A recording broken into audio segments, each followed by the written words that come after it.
You've already talked about China's influence there. Now, where would that technology come from if not licensed by China? Do we have the technology in the West to do this? Was it laterite? Is that the name of the, Laterite, yep. yeah, Uh, that I refinery? That I believe we do. So refining and downstream processing is where we are the most vulnerable. Yes, you can find the ore for a lot of different things, a lot of different critical minerals out there, but can you refine it? We did a very good job. I would say the United States did a very good job. Canada is still a little bit behind on this point, but on gas and nat gas and diesel, there's a lot of refineries in the country. So now you've got sole control over the main source of your energy. That's very, very important.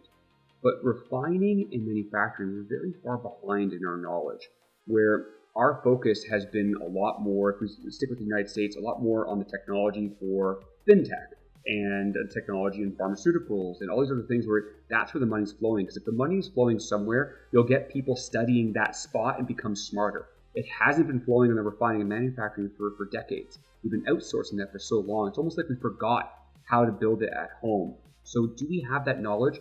I believe we do. I've already spoken with 3 different companies that claim they can crack the code of the laterite and they can do something where it would not be an HPAL processor. It would not be the RKF smelter. But that takes money. That takes time. That takes resources in order to go out there and say, okay, I need the money to go out there and to test this facility and make sure it actually works. That's very difficult when the money, the institutions, your brokers, the banks, their minds aren't quite there for wanting to fund that. They'd rather give $100 million to a random tech company than $1 million to a potential processing technology. That is fundamentally an issue of ourselves and where our priorities are. That's why in recent years, I believe that is finally shifting. I believe we are putting our money where our mouth is, but more specifically, the average North American is thinking of critical minerals, like I would argue, like never before.